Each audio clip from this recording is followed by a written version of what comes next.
কাজের সূত্রে উত্তরবঙ্গের সুখিয়া পোখরি গিয়েছিলেন যাদবপুরের ছাত্র। গতকাল উত্তরবঙ্গে ধস নামার পর থেকে নিখোঁজ যাদবপুরের ছাত্র।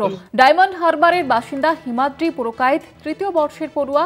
উৎকণ্ঠার মধ্যে রয়েছেন হিমাদ্রির বন্ধু এবং পরিবারের সদস্যরা। গতকাল উত্তরবঙ্গে ধস নামার পর থেকে নিখোঁজ যাদবপুরের ছাত্র। কোনো রকমের যোগাযোগ করা যায়নি, এমনটাই তার পরিবারের তরফ থেকে জানানো হয়েছে। ডায়মন্ড হারবারের বাসিন্দা হিমাদ্রি পুরকাইত তৃতীয় বর্ষের ছাত্র এবং তারপর থেকে খোঁজ পাওয়া যাচ্ছে না। উৎকণ্ঠার মধ্যেই দিন কাটছে পরিবারের এবং তার বন্ধু বান্ধবের। কাজের সূত্রে উত্তরবঙ্গের সুখিয়া পোখরি গিয়েছিলেন যাদবপুরের ছাত্র। আমাদের সঙ্গে টেলিফোন লাইনে রয়েছে প্রতিনিধি কোয়েল মণ্ডল।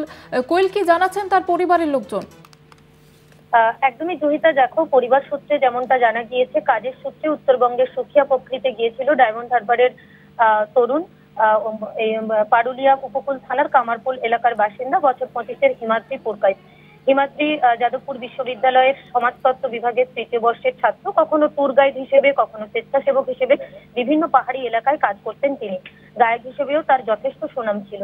পুজোর আগে গত 22শে সেপ্টেম্বর বাড়ি থেকে বেরিয়ে সুখিয়া পোখরিতে গিয়েছিলেন তিনি। সেখানকার সোনাদা এলাকায় ঘোরাঘুরি করছিলেন এবং গত পরশুদিন ওই পাহাড়ি এলাকার যে নদীতে হরপা বান এবং ধস নামার পর থেকেই নিখোঁজ রয়েছে সে। গত পরশুদিন সোশ্যাল মিডিয়ার মাধ্যমে বন্ধুদের সঙ্গে যোগাযোগ হয়েছিল এবং গত পরশু রাত্রি 10টা নাগাদ তার মায়ের সঙ্গেও ফোনে কথা হয়েছিল। একেবারে ঘরোয়া কথা, মা ছেলের মধ্যে যা হয়, কি খাওয়া দাওয়া করেছে, কোথায় আছে, এই সমস্ত কথাবার্তা হয়েছিল। কিন্তু তারপর থেকে আর কোনোভাবেই তার সঙ্গে যোগাযোগ করা যাচ্ছে না।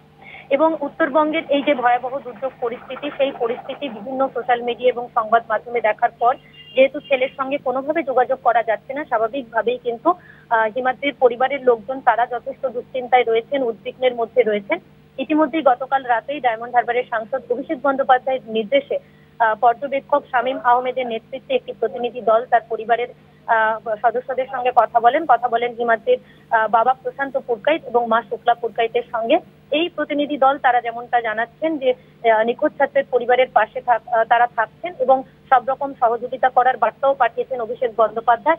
পাশাপাশি ওই যে এলাকায় দুর্ঘটনা ঘটেছে, যেখান থেকে মিসিং হয়েছে এই ছাত্র, সেখানকার স্থানীয় প্রশাসনের সঙ্গে যোগাযোগও করার চেষ্টা করছেন, যোগাযোগও হয়েছে এবং কোনো রকম খোঁজ পেলেই দ্রুততার সঙ্গে পরিবারকে জানানো হবে। তবে সব ঘটনায় যেহেতু হিমাদ্রির খোঁজ পাওয়া যাচ্ছে না, গত পরশু থেকে তার সঙ্গে যোগাযোগ করা যাচ্ছে না এবং উত্তরবঙ্গের এই যে ভয়াবহ পরিস্থিতি, সব মিলিয়ে হিমাদ্রির বন্ধু বান্ধব থেকে শুরু করে বাবা মা, পরিবারের লোকজন এবং প্রতিবেশীরা যথেষ্ট উদ্বিগ্নে রয়েছেন। ধন্যবাদ জানাবো কোয়েল।